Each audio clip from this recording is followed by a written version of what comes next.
Salut tout le monde, c'est Sophia, bienvenue sur ma chaîne Relations, apprendre par l'expérience. Aujourd'hui, j'ai trouvé une pépite qu'il faut absolument que je vous lise.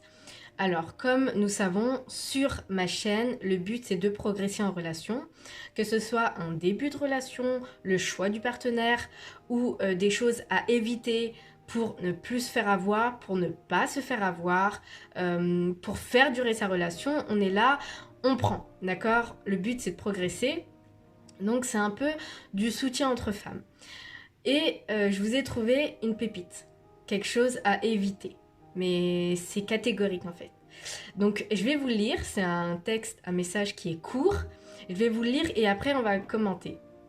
Par contre, ce n'est pas un message qui m'a été envoyé. Je le précise, voilà, ce n'est pas un message qui m'a été envoyé.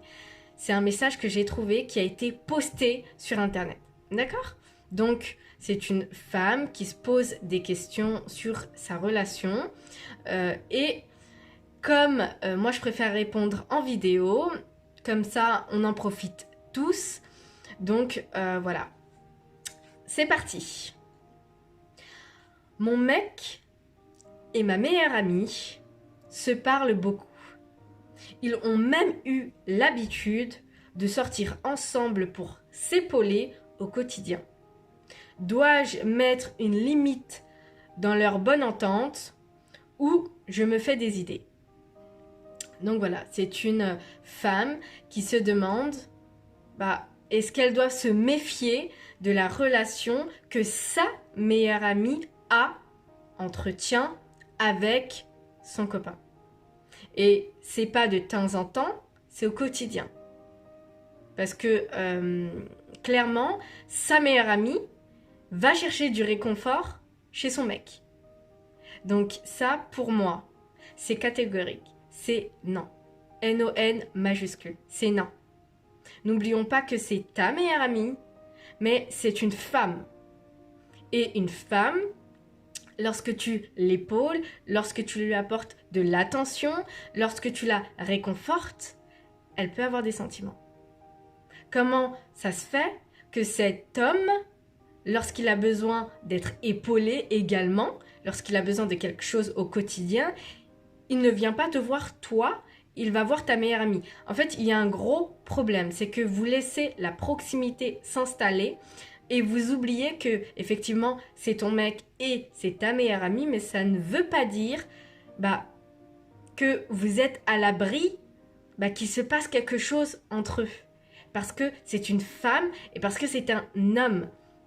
Donc pour moi c'est NON. C'est distance, distance et distance. Tu mets les choses au clair. Ta meilleure amie, elle reste à sa place en fait. Elle n'a pas besoin d'avoir le numéro de ton mec.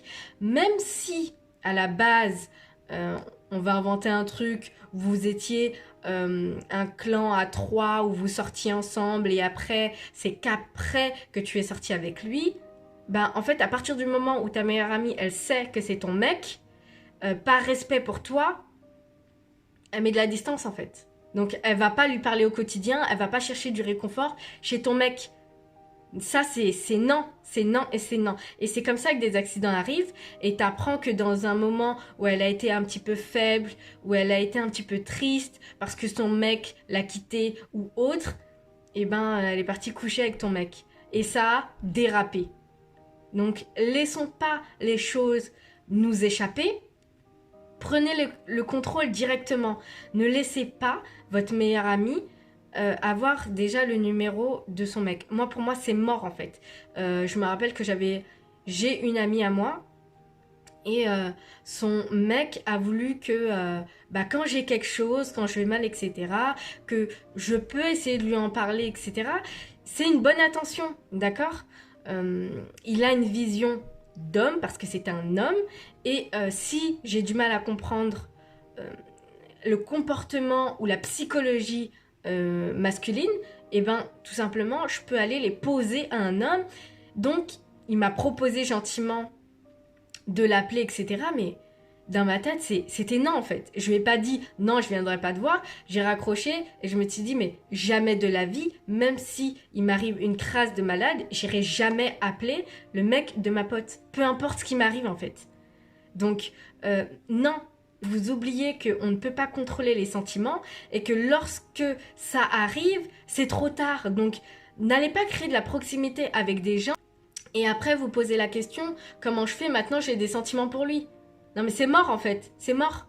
Tu restes à ta place, tu restes dans ta maison, tu regardes un autre mec, trouve quelqu'un d'autre pour t'épauler, mais pas le mec de ta meilleure amie. Ayez du respect pour les relations de vos amis en fait. Voilà.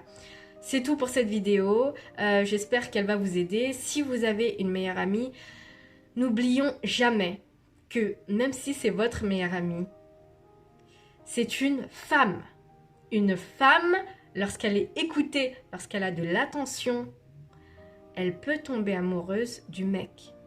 Donc moi, ma meilleure amie vient me dire « Je sais pas comment ça se fait, mais j'ai des sentiments pour lui. » Moi, je lui fous de baffe. T'as pas à avoir de sentiments pour lui, tout simplement parce que t'as pas à lui parler, en fait.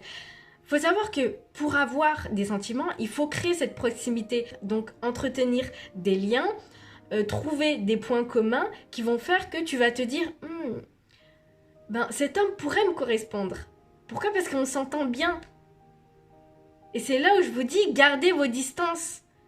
Gardez vos distances. Il n'y a pas de maintenant j'ai des sentiments pour ton mec en fait. Non, il faut pas laisser la place, la proximité pour que les sentiments naissent. Voilà. C'est tout pour cette vidéo. J'espère qu'elle vous a plu et qu'elle vous aura aidé. Méfiez-vous. C'est votre meilleur ami, mais méfiez-vous.